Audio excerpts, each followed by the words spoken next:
fɔ Surafana to dunnen kɔfɛ nɛgɛ ɲɛ 9 ka taa bila nɛgɛ ɲɛ 10 na Voix de l'Amérique kan. an b'a fɔ sigilen na an b'a fɔ kama An b'a fɔ dɛ.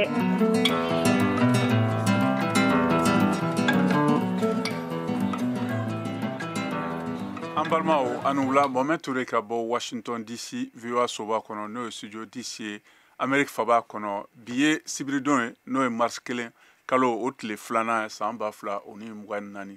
ayiwa an b'a fɔ o kɛnɛ kɔni sigira ni waati kɛrɛnkɛrɛn na bi y'a ta ko 471 ye an bɛ sɔrɔ fiɲɛ turukala 102 sanfɛ Bamako a n'a laminiw na an bɛ sɔrɔ fana san mara la kɛrɛnkɛrɛn na Tomi a radio parisien kan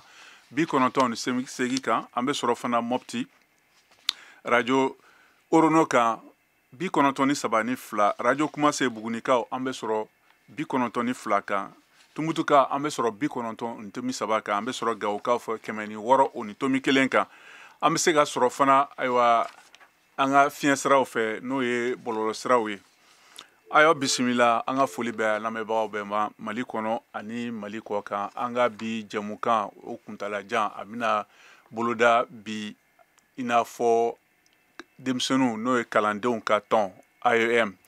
ani basigibaliya kalanso sanfɛ kalanso baw la barisabu aw bɛɛ b'a dɔn kabini arabadon n'o ye février kalo o tile 28 na a yirala k'a fɔ ko u ka tɔn ba ni n'o ye AEM o sigili kurali la ayiwa mankan sɔrɔla kalandenw ni ɲɔgɔn cɛ la o fariya ko y'a to maa kelen bɔnɛna nin na ka caman jogin fana o nɔgɔni fɛ famaw fana ye a latigɛ ko fɛn fɛn ye kalandenw ka tɔn bara kalanso yɔrɔw la o bɛ ayiwa ɲɔngiri fo don wɛrɛ la nka sisan caman bɛ k'i yɛrɛ ɲininka ko kɛra ka dɛmɛ ta barisabu nin san damadɔ caman na nin ko fasɔnw de bɛ kɛ aw hakili b'a la waati dɔ la finitigiw jiginna kalanso b'a la kɛrɛnkɛrɛnna Badalabugu kalanso la n'o ye Université de Bamako ye u ye marifaw besew ani fɛn ɲɛnama camanba yɛrɛ u bolo ekɔlidenw bolo yala ninnu bɛ taa kalan de la wa mun de bɛ sen na u ka tɔn nin fana o jɔyɔrɔ ye jumɛn de ye nin basigibaliya nin jamana kɔnɔ mun de bɛna kɛ mun de bɛna fɔ donnaw nata la a ko la o kama an b'an yɛrɛ ɲininka fana aw fɛ yala kalandenw olu ka jɛkulu a kan ka ci wa barisabu caman t'a dɔn u bɛ min kɛ tuguni maa caman degunnen ni gɛlɛyaw fɛ kalan sira fanfɛla yɛrɛ la a tɛ ka ɲɛ yanni k'u ɲɛsin kalan ma caman bɛ taa kalanyɔrɔw la natabaya kama jago la ani u ka yuruguyurugu dama min bɛ kɛ kalandenw ni ɲɔgɔn cɛ ani a baarakɛlaw dɔn nka aw ko di o yɔrɔ fanfɛla la yala a bɛna kɛ wajibi ye ka AEM o jɔyɔrɔ o lajɛ ko kura la baarakɛtaw ɲɛnabɔli kɔnɔ kalansow kɔnɔna na wa aw ko di ayiwa sisan an bɛna an tulo kɛrɛ bɔ ni fɔli duman dɔ ye ka kɛnɛ tigɛ yanni an ka segin ka na kuma di an ka dunanw ma ani aw yɛrɛ minnu y'an lamɛnbagaw ye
Ambalma anula abe amba fo jemukan de keneka anga foli ba na be bagaw be mali kono ani malika koka kerenkerena munu fana be ka mafle ni watin na fien sra fe no Facebook e via bambara page la aywa anga bi nya fo chugo na anga jemukan babu bina talike baski balia mimbe mali sanfe kalanso kono na ka sababu ke kalanden tomba no IAM o ka kewale oni lakanani gelao kalanso kono na min kelembe ka de masa oni kalandenw yɛrɛ ka fara fabanw ka olu dusukun bɔ k'u tɔɔrɔ kosɛbɛ nin san damadɔ tɛmɛnenw na katugu arabadenw Badlabugu sanfɛ kalanso la ayiwa IAM ni n'o ye ekɔlidenw ka kalantɔnba ye olu ka sigili kurali la ayiwa a yɛrɛ k'a fɔ ko u dɔw sera ɲɔgɔn ma fo ka kelen bɔnɛ u ni na ka ni caman fana jogi o kɔfɛ ayiwa Mali famaw kɔni u y'a latigɛ k'u ka baara bɛɛ ɲɔngiri fo waati wɛrɛ la ayiwa sisan min bɛ ɲininka a bɛ ma gɛlɛya degun jamanadenw kan Mali kalansoba basigibaliya ani tabiya denmisɛnninw tabiya yɛlɛmalen nin san damadɔw kɔfɛ bari sabu kalan yɔrɔ o kɔni ye ɲɛsilen bɛ kalan ani kalan baaraw de ma nka a yirala k'a fɔ ko kalansow kan n'o ye campus ye denmisɛnninw y'u yɛrɛ bila kɛrɛnkɛrɛnna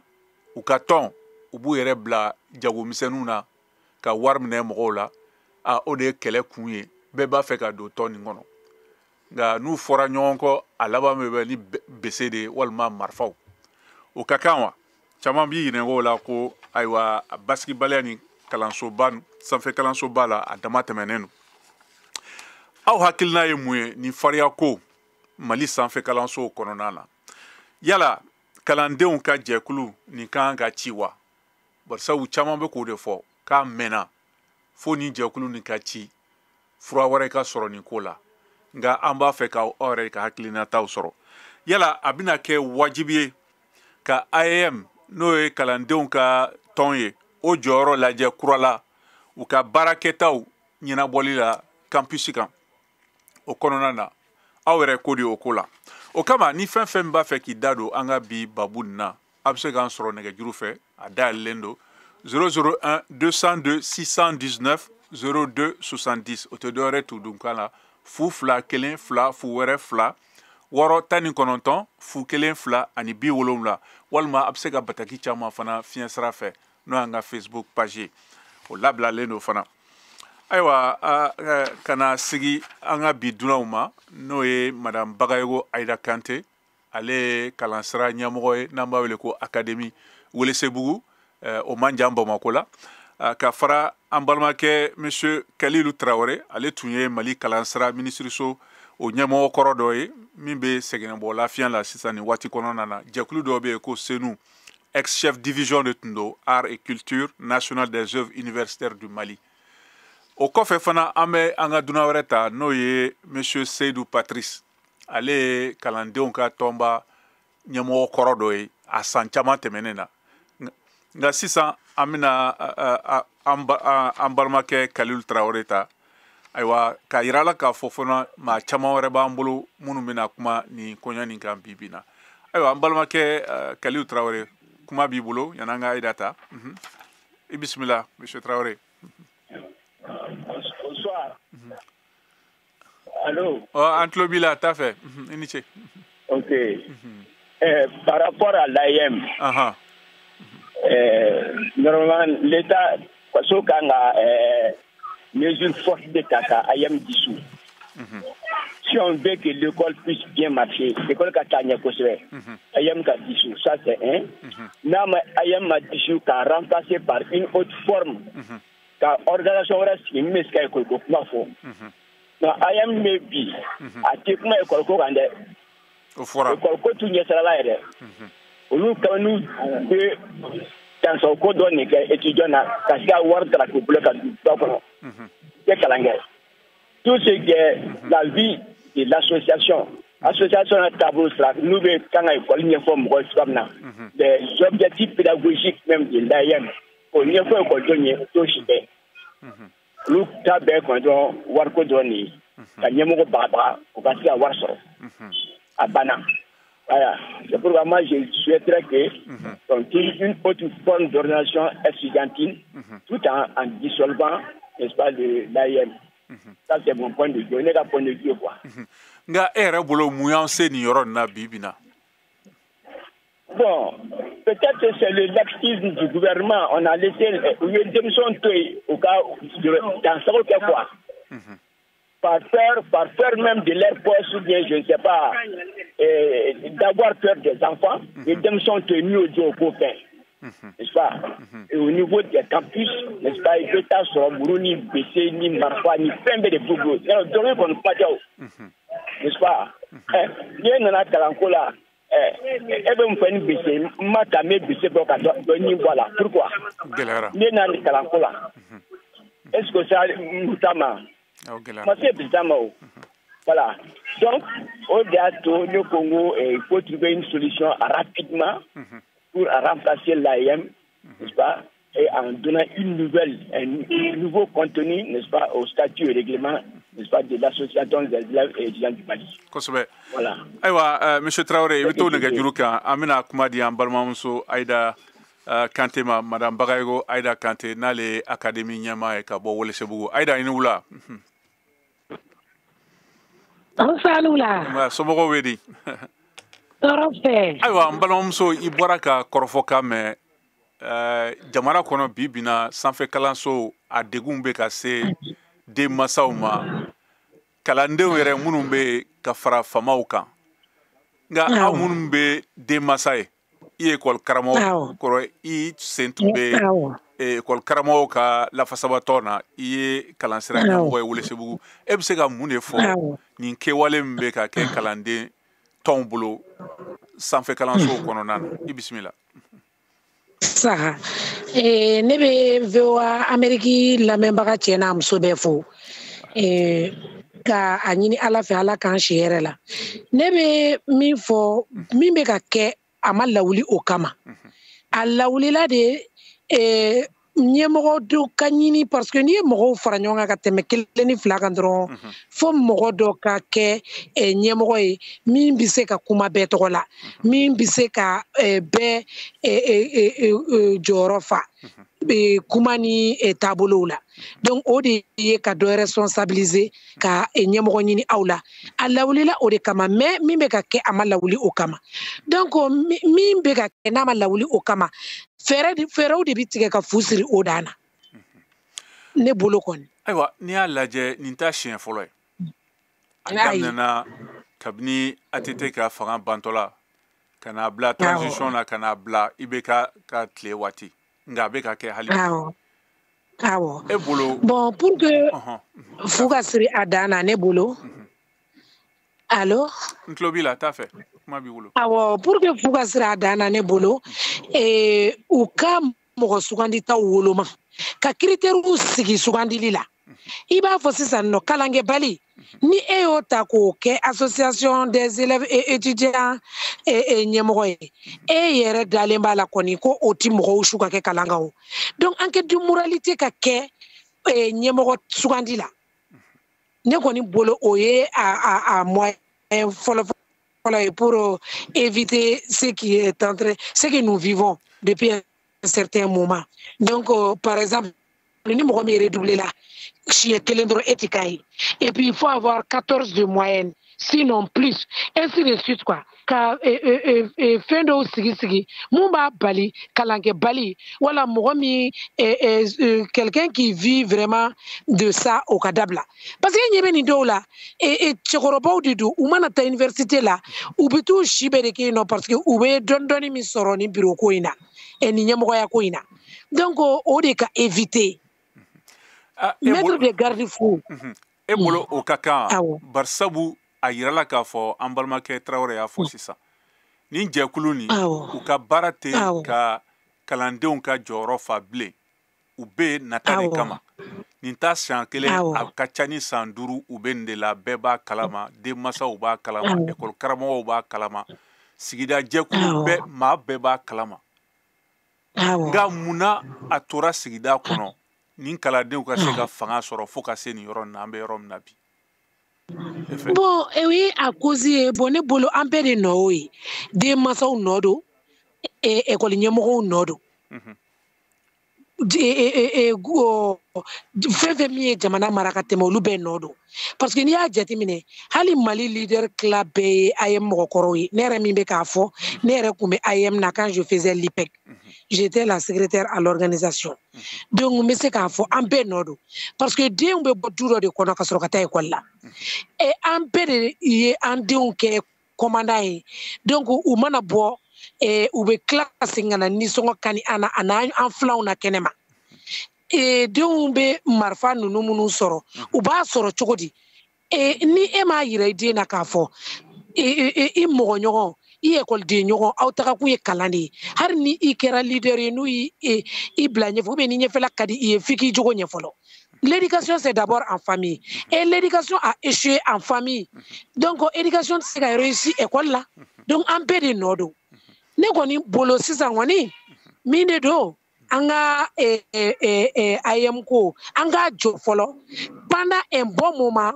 pour rompre avec ce qui se passe maintenant pour faire une rupture avec t'as fait on ne peut faire rupture de kake en génération coron ka niveau là quoi il va faut ça no munu be nyamwa là parce que à l'université ni lycée de là à te fondamental là donc au mo munu be no pendant un bon moment na à ayam disura donc au génération manaba au ba soro maintenant génération courant mi be yele vie associative et éducation dira oluma parce que nous il faut éduquer les enfants à l'utilisation des réseaux sociaux. Il faut éduquer les enfants à beaucoup de choses. Fais une éducation de Mohamed. Fais une éducation de. Donc il faut donner une éducation aux enfants. Nga ambalmake Kalilu Traoré a fo chogomina. Malila chama nebe bibina uluko de foka ninja kuluna akachire. Hal ni dore be sigano la ebe mun fo yoro fanfela la. Allo? Itlobe na aida. Allo? Awane klobi la. Bo ambalmake Kalilu bora ka fo chogomina.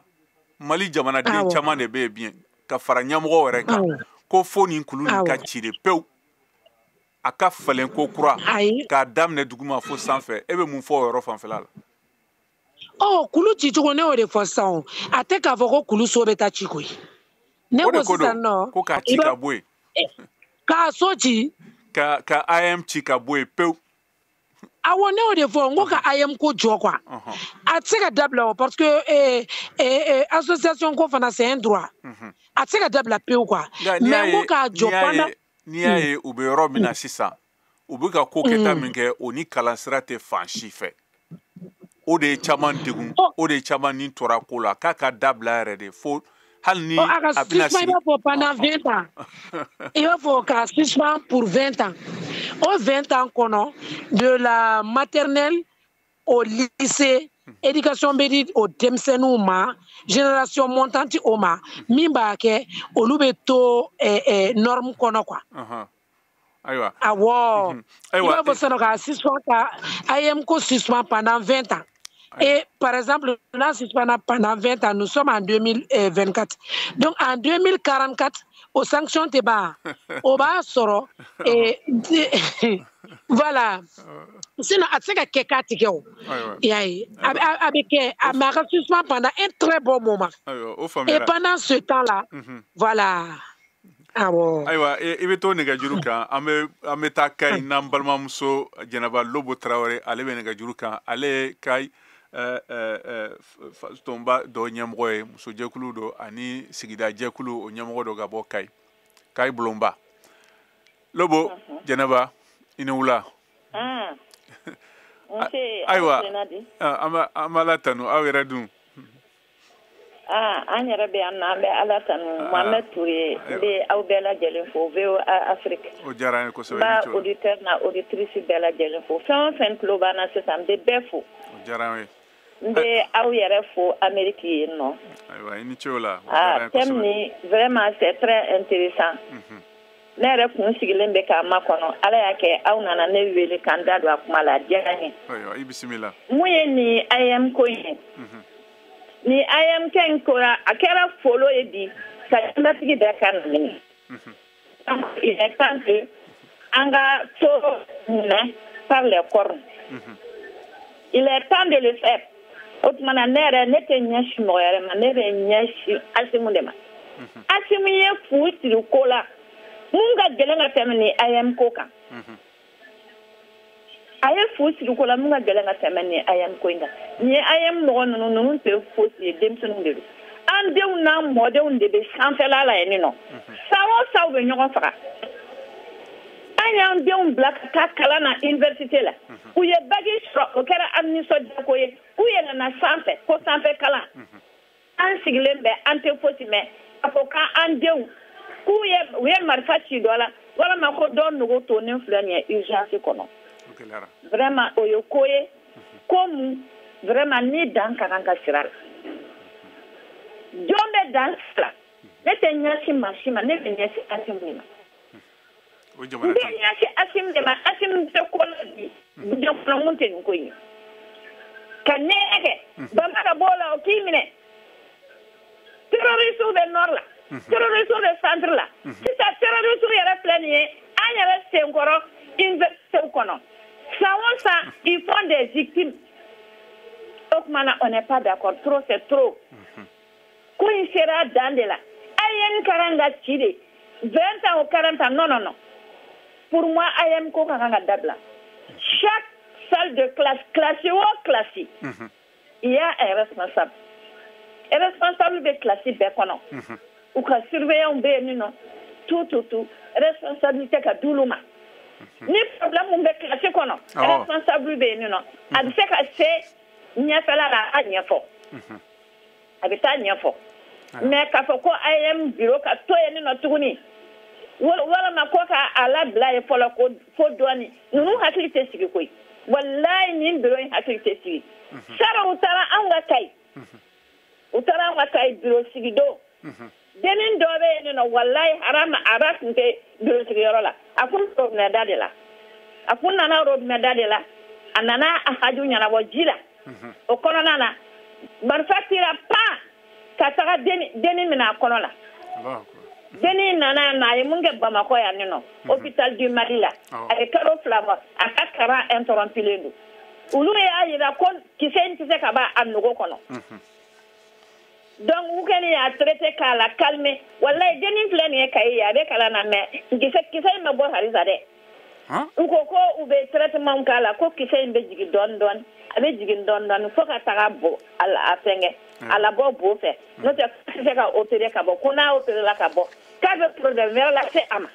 donc kisɛ in filɛ nin ye an denmuso in nogo kɔnɔ Kayi yen nɔ ɲinan yɛrɛ de docteur l'académie filɛ ka moto san k'a d'a ma a kun bɛ tagama sɛmɛ ka bɔ fo Kayi ka sɔn fo lycée a ka jan donc académie directeur ye moto san k'a d'a ma a bɛ yɛlɛ o de kan ka taga donc l'enfant là la fille là elle est toujours souffrante malgré sa maladie a bɛ ka k'a ka kalan kɛ o kɛra mun nɔ ye o ye ARN o ARN kelen o caman filɛ nin ye dugukolo jukɔrɔ bi denmisɛnnin caman u ɲɔgɔnnaw minnu ye bagi sɔrɔ comme eux k'u taara kalan na u b'olu faga donc vraiment trop c'est trop ne b'a fɔ Asimi ye n b'a fɔ Asimi ye Kidali sera ka minɛ kuma tɛ sanfɛlama an kɔrɔ yan nin nɔ Badalabugu université la donc ne de bɛ taa fɔ ninnu ɲɛ u ka désarmer n'o bɔra yen nɔ ka AM ci pɔ ni mina fɛn fɛn ye denmisɛnnin bolo o ye maramafɛn ye u k'i minɛ directement ka taga n'i ye ayiwa n balimamuso ka taga n'i ye ka tigi bila zɛnzɛrɛmɛ kɔnɔ vraiment et simplement ni diyara n ye kosɛbɛ vraiment on en a assez i ni ce k'an bɛ Kayi Bulɔnba tɔndenw bɛɛ fo u tagalen Kayi i ni ce tuma min na u ye dennin jogin donc a kɛra nisɔngoyaba ye an Kayikaw bɛɛ lajɛlen bolo u y'a essayé ka miniminiw kɛ u taara dugutigi fɛ yen coordinateur an ka dugutigiw ka coordinateur fɛ yen nɔ Musa Darale ka Segu ne wulila ka tugu sɔrɔ n ye mun f'u ye u y'a mɛn o ayiwa Jɛnɛba a don n y'a f'u ɲɛna n ko vous êtes pas des étudiants ayiwa i ni ce la maa wɛrɛw bɛ nɛgɛjuru kan i ni ce n balimamuso nin diyara n ye kosɛbɛ i ka seereyaw diyara ye sisan yan'an ka segin an ka dunankɛ Kalilu Tarawele ma an bɛ taa New York an balimakɛ Abu Dramane Tarawele bɛ yen ka sɔrɔ ka na kuma di Mamadu ma Abu i ni wula monsieur Tarawele tilenna somɔgɔw bɛ di an bɛ Ala tanu ayiwa an b'i ka kɛnɛ kan dɛ barisabu i fana tun ye IAM jɛkulu ma kɛrɛnkɛrɛn dɔ ye fana wa INEM ne tun ye INEM de ye ayiwa INEM o tɔgɔ de ma falen ka kɛ nin ye wa o ye dɔ fara i bisimila vraiment n yɛrɛ tun b'o de fɛ an k'i donna an ka domaine kɔnɔ ne bɛ se ka kuma i ka heure yɛrɛ tɛ n bɔ nin na mais n bɛ kuma surunya bisimila kelen IAM bɛ ci muso y'a fɔ cogo min fo k'a filenkolo ci u bɛ segin ka INEM tɔgɔ d'a ma kabara su kama a ka mémoire kama parce que la première des choses, M. Touré, IAM changement, je n'avais pas apprécié ça. Parce que pourquoi on passe ça? Kabini Mali est français, pour que Boniface grave ou ni fin be, INEM de mais. Ah à fora. Bon, c'est comme que statut règlement quoi que INEM ça n'orande. Plus qu'à beaucoup gestion de quoi dire parking ni fin be, qu'à bebo et qu'on va bloquer. Au fora. Oui, follow. Flana. Comme il enseigne, il tournera autour du pot. La faute, c'est à Alpha Omar Konaré et à Omar Mariko. Je merci. Comme il a, c'était spécialement, moi, j'avais dit, Kabinat Mala, on met quoi ça, tu vas tout, là, pour pouvoir donner école d'homme. Je n'aime pas ça. Ça va déborder. C'est ouvert pour moi, non. Au coffre tourné maintenant, on a c'est un peu coffre, on a un gouvernement qui est Alpha ni Omar Yendeke, parce que Koulou a position sécurisée, parce que maîtriser les élèves, parce que alphabet école don doni mo be, parce que ana un barak ni ko fait à quelqu'un intime que donc on est à donc fanga me école dona Omar Badon, ou le ni ka parka de mathématiques ko jour un élève IAM ka bureau ni aye administration ka bureau tabo. Hein? Moi, j'ai vu la photo, moi, comment tu entends d'accord, non? De maintenant, ne flânez, il n'aime pas carrément. En tout, parce que la moi, il est d'accord, non? Tout me dit comme il est pas d'eau. Mais ne m'a dit que quand je mettrai ma ainsi, quand je mettrai d'eau, ou bien qu'on note une offre. Moi, j'ai échoué au bac pour la première fois. Mon père, à la manière, il y a un peu de il n'aime pas ni faire un polvo. Effectivement, c'était vrai. C'est vrai, crime féminin, il a dit la même chose. De maintenant, Kenya, on a calé kama. On va de défense. Ça c'est normal. Mais Mourouni fait oublier kata, avec gestion ni fait na, comment dire, campus là. C'est les parents d'élèves sont responsables numéro 1 de la chose. Moi, le gouvernement aussi que les bénéfices. Quand il y a quelqu'un qui a bola qui mine. Moi, M. Touré, au nom du vraiment tant de détails, sinon je peux me faire des détails là. An bɛ segin ka na i ta, an bɛ segin ka n'i ta o baasi tɛ. Sisan an bɛna kuma di Mamadu ma n'ale bɛ nɛgɛjuru kan. I tulo bɛ na? Mamadu Tembeli, i bisimila. Ka kɛnɛ wa? Somɔgɔw bɛ di? Ayiwa, i bɔra ka kɔrɔfɔkan mɛn? Effectivement, n ye kɔrɔfɔ bɛɛ lajɛlen mɛn. Ayi bisimila. N bɛ foli lase bɛɛ lajɛlen ma maa bɛ ka lamɛn VOA sanfɛ. O diyara n ye. Ka message bila kɛ o tɛ an ka thème kɔnɔ n'o ye maa minnu bɛ transfert ni fɛnw kɛ Orange Money kɛ wagati na bɛɛ y'a to yɛrɛ la ka d'a kan a cɛnni fanga bɛ ka bonya mɔgɔ caman bɛ ka bɔnɛ min na mɔgɔ jugu sababuya la donc ko o message bila parce que VOA labɛnnen don donc bɛɛ k'i hakili to yɛrɛ la wari ko a ma nɔgɔn donc ka na an ka thème kɔnɔna la n ye thème lamɛn n ye faamuyali caman caman sɔrɔ a la parce que Mohamed fo an ka jamana faamaw k'a dɔn k'a fɔ jamana in den kɛlɛkɛlenna bɛɛ lajɛlen ni kɔlɔsili hakɛ de b'u kan diɲɛ in kɔnɔ yan nɔ ani lahara quoi donc n'u y'o faamuya fɛn o fɛn bɛ kɛ sababu ye ko maliyɛn den kelen ni bɛ bɔ maliyɛn ni bɛ bɔ de u ka dɛsɛ kan mais u seko kan o man ka kɛ parce que i bɛ siran ni nin kɛra k'a sɔrɔ ne tun bɛ se ka ko dɔ kɛ ala bɛ taa ne ɲininka a la parce que ko in tɛ diɲɛ dɔrɔn ye o donc an bɛ se k'a faamuya cogo di san o san ko IM na ko mɔgɔ dɔ de sara chaque fois an tɛ se k'a faamuya parce que n'i y'a jateminɛ dɔrɔn n'i yɛrɛ ka mɔgɔ taara IM na k'i ka mɔgɔ dɔ donna la dɔrɔn k'a donna IM na dɔrɔn i jigi bɛ jigin ka tigɛ a ka kalanko la ten mais an n'a sɔrɔ kalankɛla don i jigi bɛ tigɛ a ka kalanko la parce que mun na a bɛ taa ɲɛsin fɛn minnu ma kalanko tɛ i kan ka n'i tilala kalan na i kan ka ɲɛsin minnu ma n'o ye sɔrɔ ta nasiraw ye depuis IM kɔnɔ i ɲɛ b'olu la fɔlɔ wariko o n'a ɲɔgɔnnaw ani jɔyɔrɔko donc kalan ɲɛ tɛ se ka jira e la parce que a système kɛra o de chaque fois mɔgɔw ni de bɛ ka bɔ IM ko la donc proposition min bɛ ne bolo kuma de bɛ sen na hali sisan o de ye jamana ka a suspend bon au moins comme o ye faamaw ka hakilina ye sinon ne kɔni hakilina la u k'a ci siɲɛ kelen donc u ka tɔn wɛrɛ créer ou bien soit u b'a kɛ comme an ka sɔrɔsiw bɛ cogoya min na syndicat tɛ yen fɛn tɛ yen nɔ kalanden takun ye kalan de hakɛ bɛ yen mais hakɛ bɛ ɲini sira wɛrɛ fɛ mais a ka kɛ kalandenw kana n'a fɔ ko olu de bɛ u yɛrɛ ka droit réclamer n'o kɛra fɛn o fɛn na e m'a ye kalan tiɲɛna parce que kalanden tɛ karamɔgɔ bonya donc karamɔgɔ yɛrɛ nan'o ye olu tun bɛ effort min kan k'u ni di ka kalandenw bila dingɛ kɔnɔ la u y'u ban o ma parce que munna n'i farati kalanden ma fɔ maître ma ko n b'i sɔgɔ i bɛ maître sɔgɔ maître bɛ ka dɔnniya d'e ma e ko k'e b'ale sɔgɔ i b'a ye a bɛ fɛn a kalan tiɲɛna kalandenw bɛ maître nɛni u bɛ maîtriw fɛngɛ donc IM ko in tiɲɛ yɛrɛ la trop c'est trop comme bamanan tubabu ɲuman na trop c'est trop donc u k'u hakili to a la u k'a desu donc faamaw fana u ka responsabilité belebele bɛ nin na u k'u hakili to a la kosɛbɛ yɛrɛ de fan o fan ni maliyɛn ni bɛ se ka to fɛn o fɛn na u k'u jilaja ka maliyɛn ni makaran u ka rôle de y'o ye.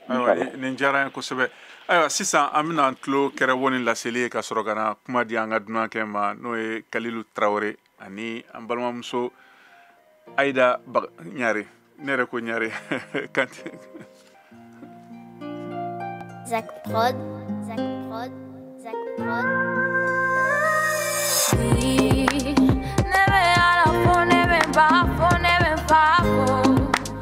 Kasoma ufo, kakoro ufo, kademba ufo.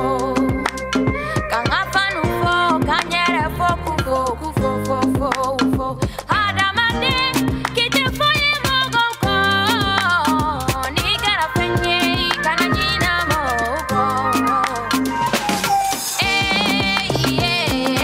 Mashallah, ni bigadi afa wa mashallah. Ni agena ni nanega fa mashallah. Mashallah. Mashallah.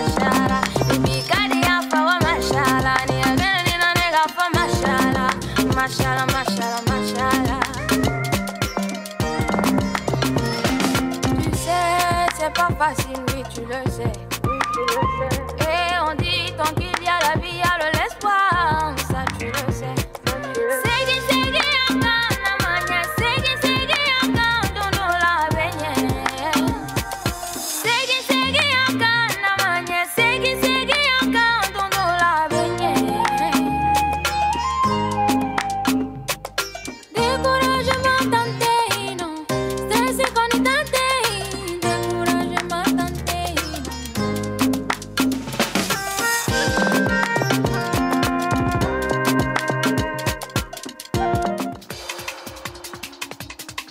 de bɛ kunnafoni mɔlen sɛnsɛnlen di anw ma bamanankan na. VOA Afrique filɛ nin ye 102 fiɲɛ sira kan Bamako Mali la.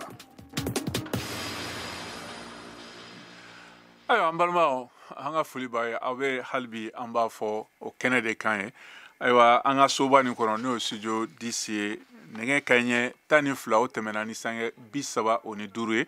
sisan an bɛna kuma di an balimakɛ Kalilu Tarawele ma. Kalilu tulo bɛ na? Allo Monsieur Traoré? Oui, n tulo b'i la. Ayiwa an bɛ segin ka na i ma barisabu i bɛ caman dɔn nin ko na kalan sira fanfɛla la ani ayiwa o cɛkɛda yɛrɛ n'o ye minisiriso yɛrɛ nka fɔlɔ la n'i y'a lajɛ Mali kalansoba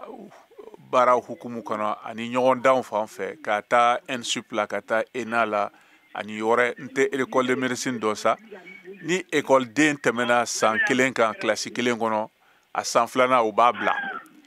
nka mun de kɛra sababu ye nin denmisɛnninw minnu bɛ sanfɛ kalansoba la universitéw la a dɔ bɛ san 4 u si kɔrɔbayara u ye kilasiw bɛɛ u sɛgɛnn'u bɛɛ kan kelen kelen halisa u bɔ o yɔrɔ la mun de b'o yamaruya Mali kɔnɔna na kalansira hukumu kɔnɔna na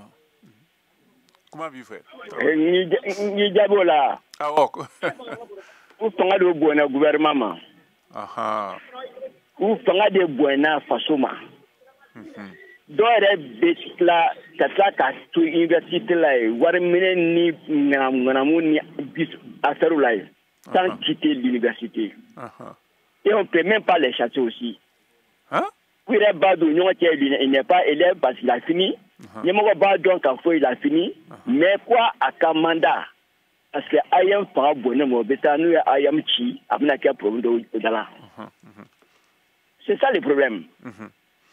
c'est que ɲɛmɔgɔ ma u jɔyɔrɔ quoi l'État a eu peur de l'AYM le gouvernement a eu peur de l'AYM c'est pour que AYM bɛ ka bêtise kɛ u tɛ se ka fɛnkɛ kɛ bi quoi je vous donne ça à la voix de l'Amérique voilà i bɛ to nɛgɛjuru kan an bɛna an balimakɛ Mohamed j'allais te dire un truc là quand moi j'étais à Ségou si tu te souviens il y avait un secrétaire de cause Zarawana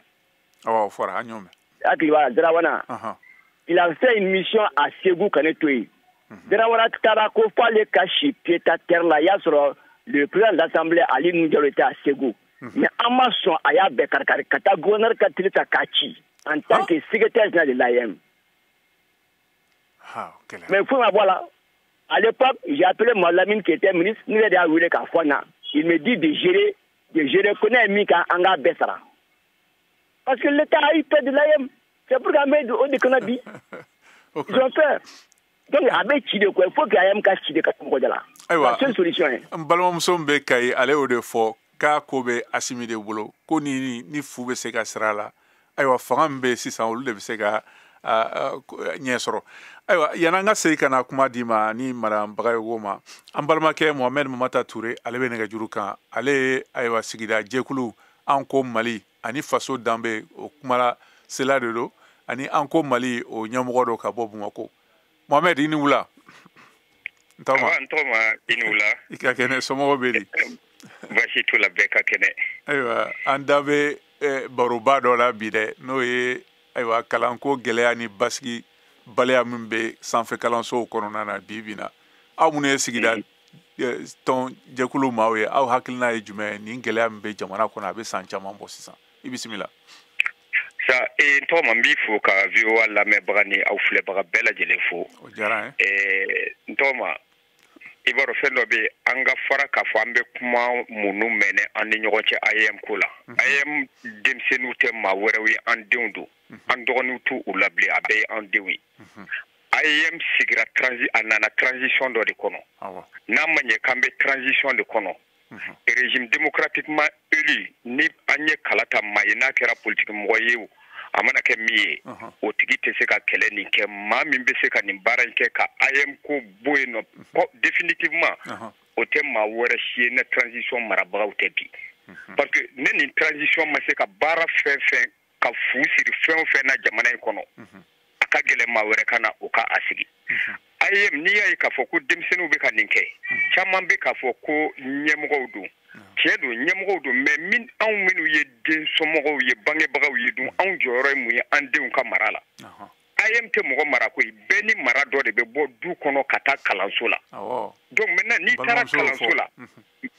mara min bi i la du kɔnɔ n'i ma mara ko ɲuman du kɔnɔ n'i taara kalanso la i bɛ taa o jogo de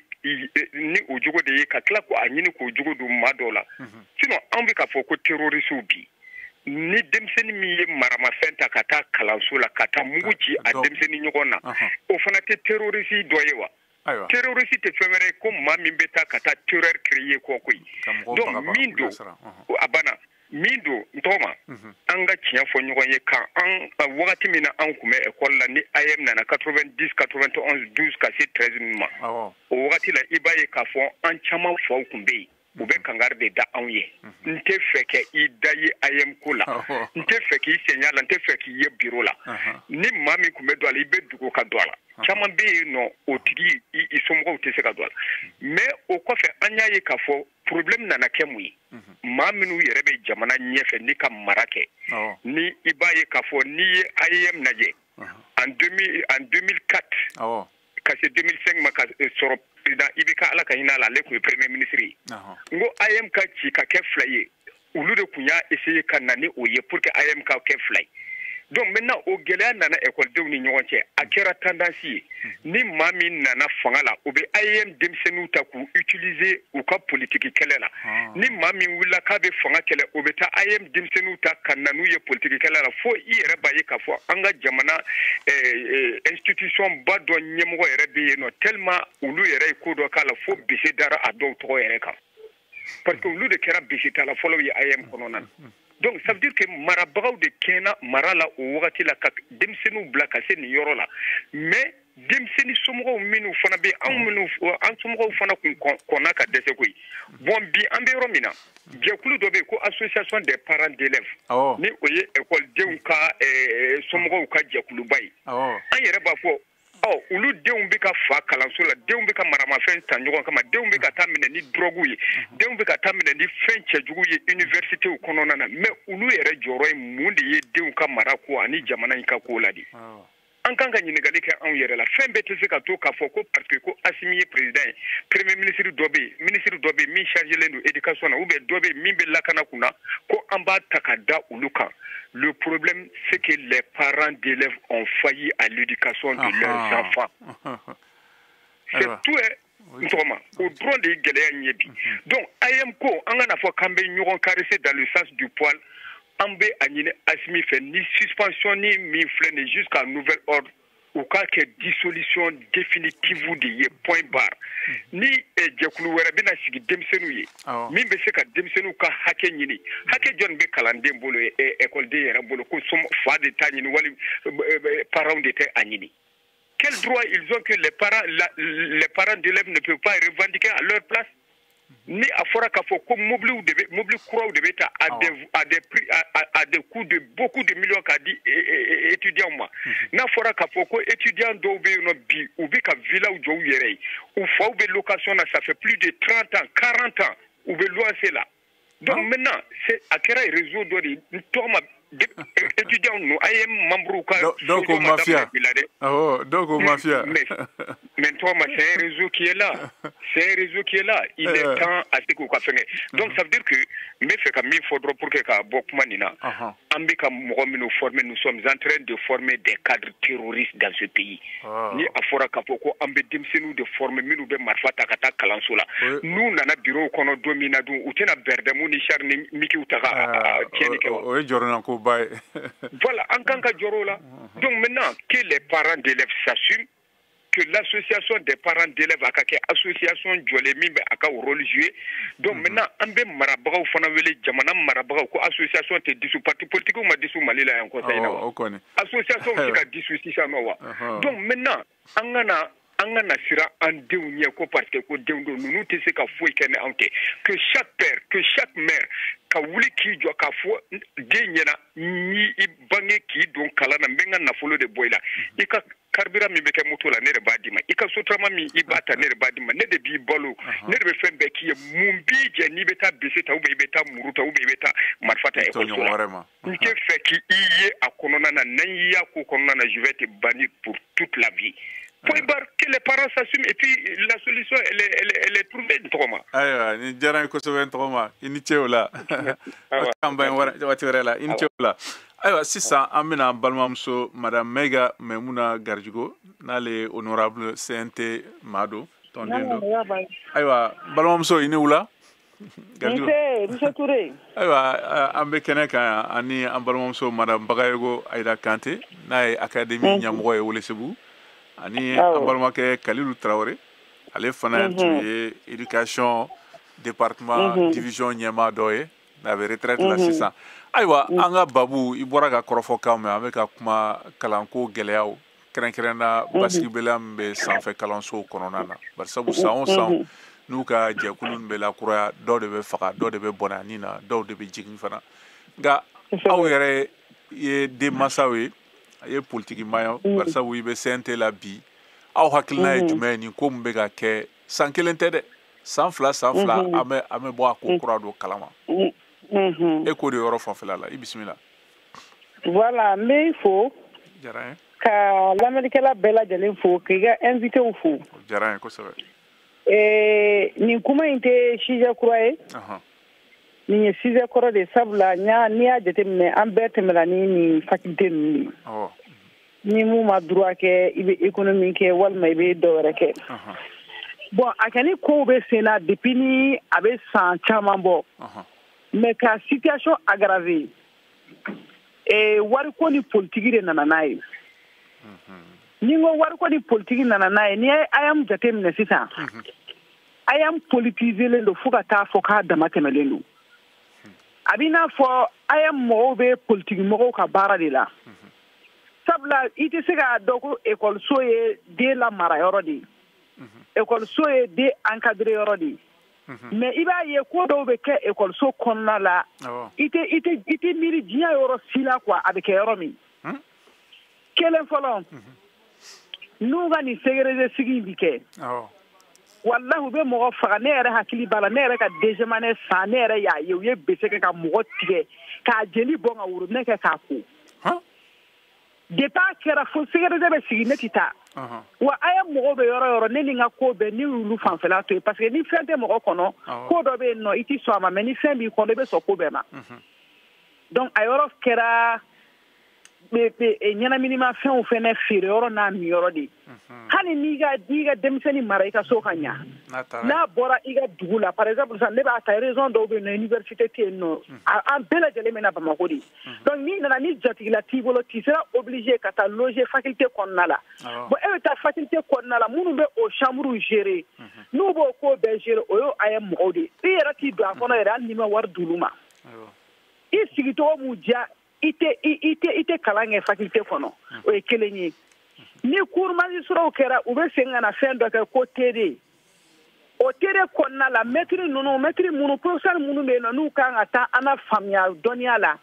o bɛ nin a ye mɔgɔ ninnu kelen fɔlɔ minnu bɛ bila ka taa niveau ta caman na u bɛ tila k'olu de bila ka taa cours di u école den ɲɔgɔnw ma contrepartie ka tila ka wari sara n t'a dɔn ni a bɛ ka continuer sisan parce que anw bɔra ye a mɛnna donc n'i y'o situation bɛɛ jateminɛ n'i ye autonomie dɔ di hadamaden ma surtout denmisɛnnin a t'a a kojugu ni koɲuman dɔn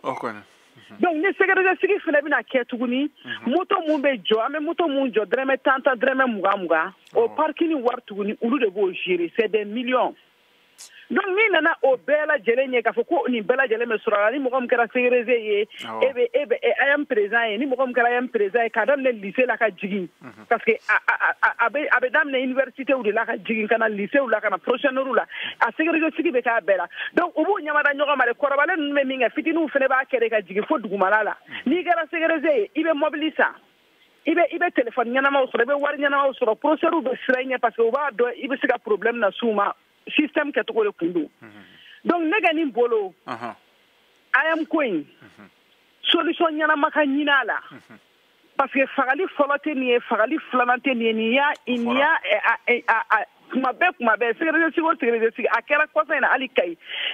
AM sigi la lycée kɔnɔna la u ye marifa ti à l'air a ye dennin dɔ sɔrɔ a hospitalisé a ye a kɛra 2023 in kɔnɔna la ma dɔn n'aw bɔra a kalama Lobo y'a ɲɛfɔ sisan Jɛnɛba Lobo tun bɛ nɛgɛ k'a y'a fɔ a hospitalisé yan wallahi ala de y'a bɔ a la sinon a tun bɛ sa a ba ne wele hali sisan nɔ a kɛra sababu ye a se ka hali taa ekɔli la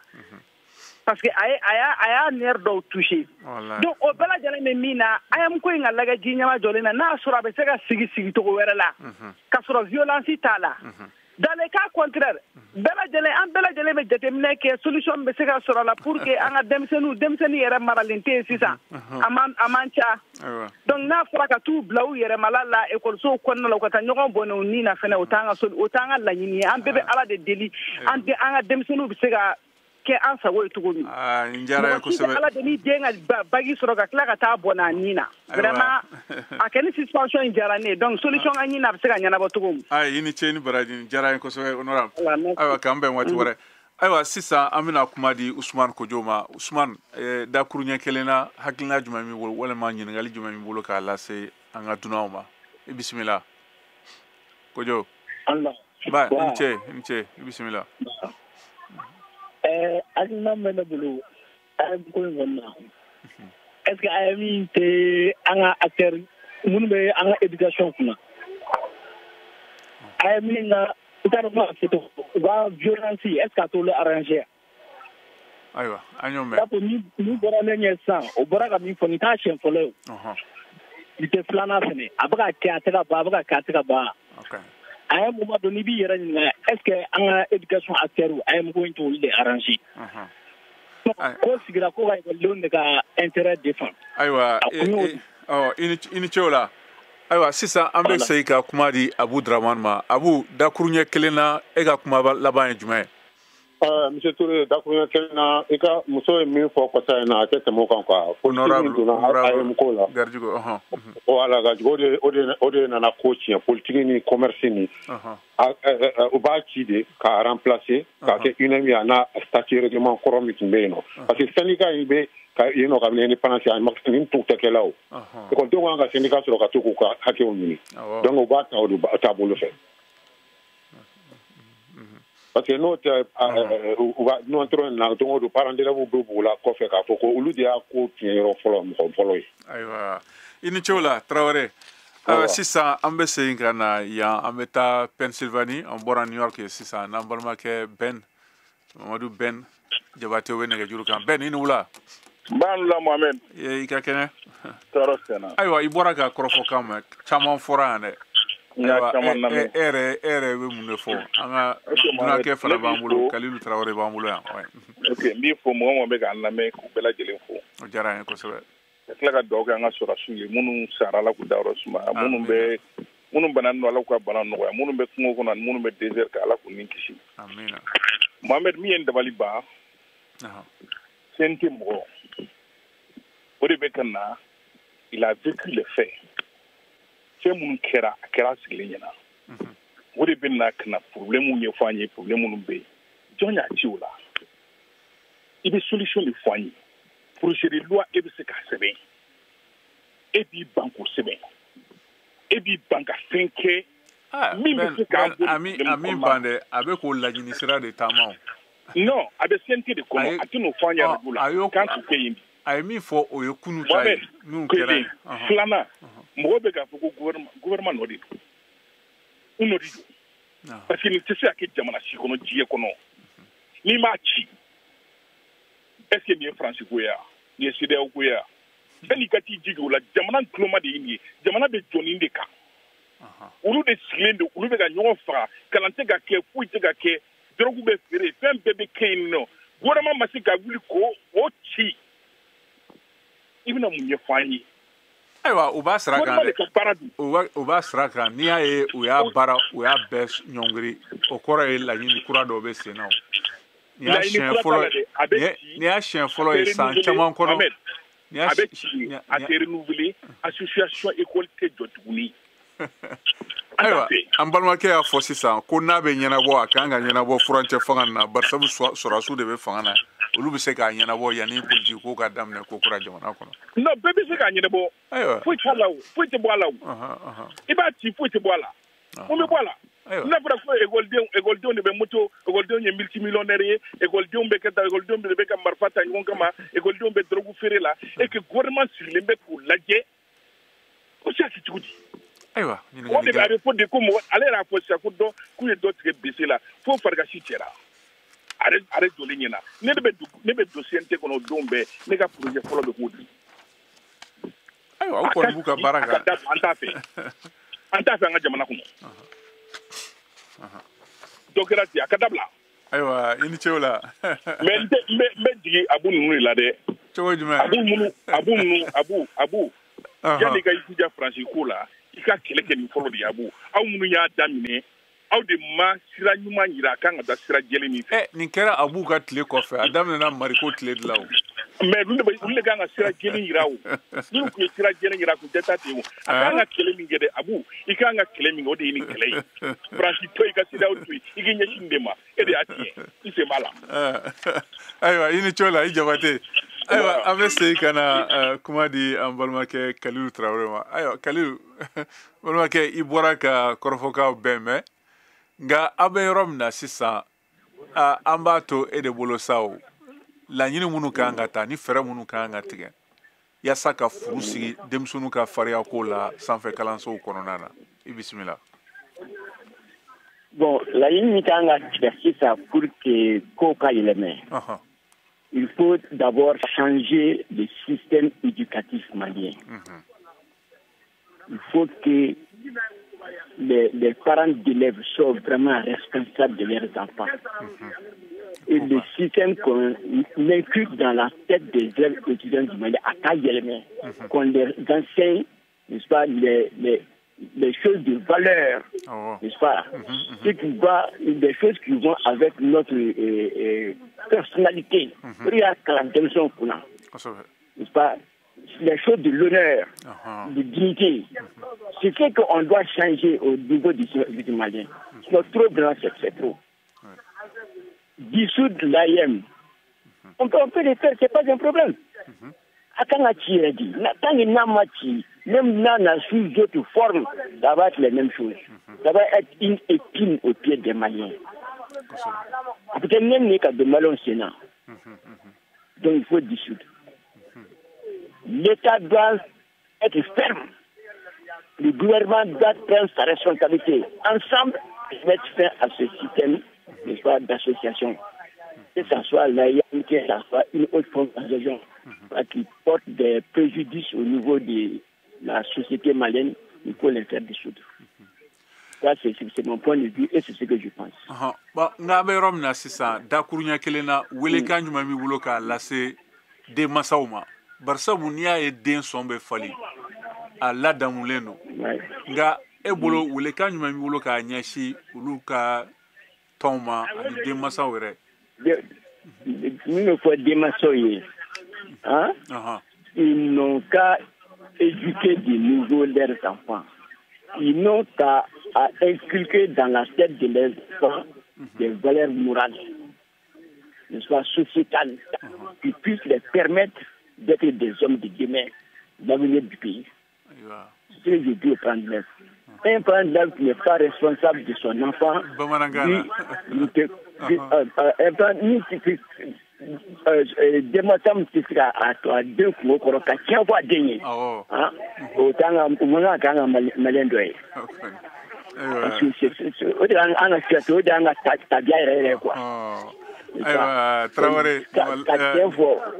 ni jara kosɛbɛ an ka foli bɛ ye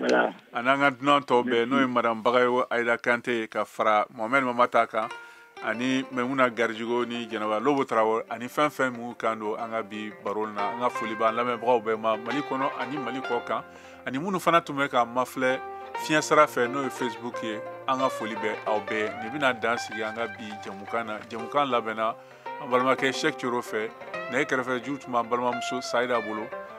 jɛmukan lasara ma ne yɛrɛ Mohamed Touré fɛ aw ni ce aw k'an bɛn sibiri wɛrɛ la.